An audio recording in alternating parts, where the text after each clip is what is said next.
काज़मी साहब, वज़ीर ख़जाना औरंगज़ेब साहब ने एक बार फिर कहा है कि मुल्क को सही सीमत में चलाने के लिए मिसाक़ मईशत बहुत ज़रूरी है, ये करना होगा। तो मौजूदा सियासी जो सूरत हाल है उसमें आप क्या समझते हैं कि मिसाक़ मईशत जो है वो हो सकता है? अनफॉर्चुनेटली मुझे होता हुआ नजर नहीं आ रहा, पर हमारे सामने इसकी मिसालें मौजूद हैं। आप देख लें, जो मनमोहन सिंह साहब ने रिफॉर्म्स इंट्रोड्यूस करवाई थी 90s में, उसके बाद जो सक्सेसिव गवर्नमेंट्स आई हैं उन्होंने वो उन रिफॉर्म्स को छेड़ा नहीं, और फिर उसके नतीजे में उनको डिविडेंड्स भी मिले भारत को। और आज मनमोहन सिंह का वहां पे जो है सरकारी सतह के ऊपर जो फ्यूनरल हुआ उसमें मोदी साहब ने भी शिरकत की, ऑल्दो के उनके कितने ज्यादा सियासी इख्तिलाफात हैं। तो ये एक ऐसी चीज है जिसके ऊपर तमाम सियासी जमातों को सोचने की जरूरत है। पर एंड ऑफ द डे जो औरंगजेब साहब हैं, अब वो ये बात तो कह रहे हैं और मुझे उनकी बात बड़ी अच्छी भी लग रही है, पर औरंगजेब साहब जो है वो किसी सियासी जमात के तर्जुमान तो है नहीं है। इलेक्शन से पहले तक तो हमने औरंगजेब साहब का नाम भी नहीं सुना था। तो ये अगर सियासी कॉन्सेंसस करना है और मिसाके मईशत करना है तो फिर जमातों को करना है ना। जब हाइब्रिड निज़ाम है और उसमें आपको वजीर खजाना भी मिल जाता है, वजीर दाखिला भी मिल जाता है, और इमरान खान साहब के दौर में हफीज शेख भी मिल जाता है, उस वक्त किसी को कुछ बुरा नहीं लगता। तो ये इशू है यहाँ पे। अगर आपने ये मईशत को दुरुस्त करना है तो फिर आप आधा तीतर आधा बटेर नहीं चला सकते। आप दें, सियासतदानों के हवाले करें, जो आइन और कानून कहता है वो निज़ाम चलाएं, और इसहाक डार साहब चलाएं या नवीद कमर साहब चलाएं या असद उमर साहब चलाएं, जिसकी भी हुकूमत हो वो चलाए, तो तभी मामला संभलेंगे। ये जिस तरह की पॉलिसीज चेंज होती रही हैं और टेक्नोक्रेट्स को ला के बैठा दिया जाता है और हर दफा नई उम्मीद हमें दिलवाई जाती है, पर अनफॉर्चुनेटली उसके नतीजे में यहाँ पे क्या हुआ, मोइन कुरैशी और पीछे भी आप चले जाएं, बहुत सारी यहाँ पे शख्सियात आ चुकी हैं। लेकिन जब तक हकीकी मानों में जमहूरी जो लोग हैं, सियासी जो लोग हैं, मामलात उनके हाथ में नहीं आएंगे, तो मुझे ये मामला इस तरह आगे बढ़ता हुआ नजर नहीं आ रहा। हैदर नकवी साहब, ये फरमाइएगा कि सदर असफ अली जरदारी साहब ने सोसाइटीज़ एक्ट पे साइन कर दिए, आप क्या समझते हैं कि अब मौलाना फजलुर रहमान साहब और हुकूमत के दरमियान मामलात को बेहतर हो जाएंगे?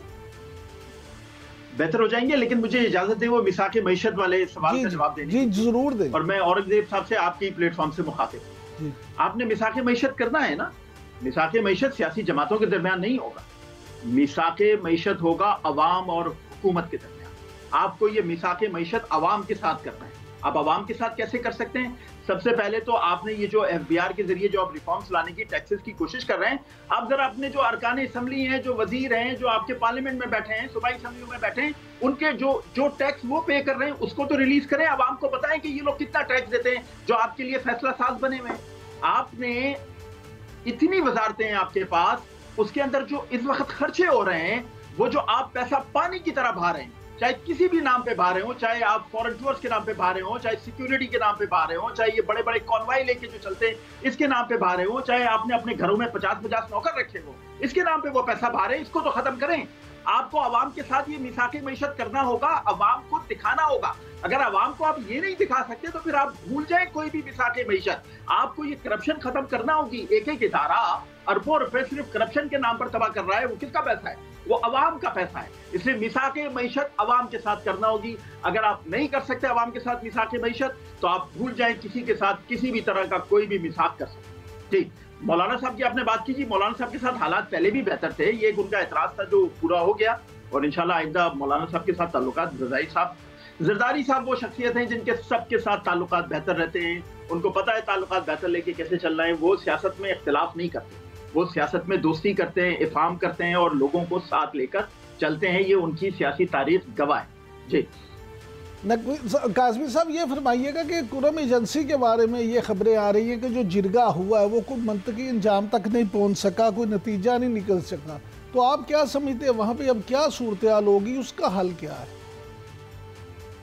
देखिए, बड़ा अनफॉर्चुनेट है, बड़ी हमारी बदकिस्मती है। इसमें सूबाई हुकूमत का किरदार भी है, वफाकी हुकूमत का किरदार भी है। इसके ऊपर तवज्जो देने की जरूरत है। वो चंद किलोमीटर की रोड है, वो हमसे खोली नहीं जा रही, उसके ऊपर हम जरगे कर रहे हैं, और फिर हम जो है कहते हैं कि जी हम एक बहुत बड़ी ताकत है, और हमारी जो सूबाई हुकूमत है वो अपने बंदे लेके, अपना ग्रुप लेके, अपने कारकुन को लेके कंटेनर हटाती हुई इस्लामाबाद पहुंच जाती है।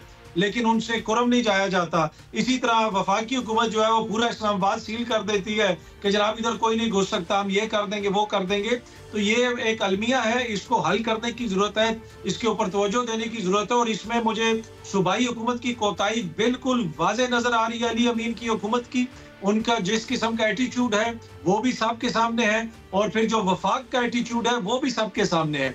देखिए हमारे मुल्क के कुछ हालात ऐसे हैं कि आपको उनको मद्देनजर रखना पड़ेगा। यहाँ पे सिक्योरिटी के चैलेंजेस हैं, सियासत को और सिक्योरिटी को अलहदा करें और इन मामलात को जरा संजीदगी से लें, सूबाई सतह पे भी और वफाकी सतह पे भी, और इस मसले को हल करें।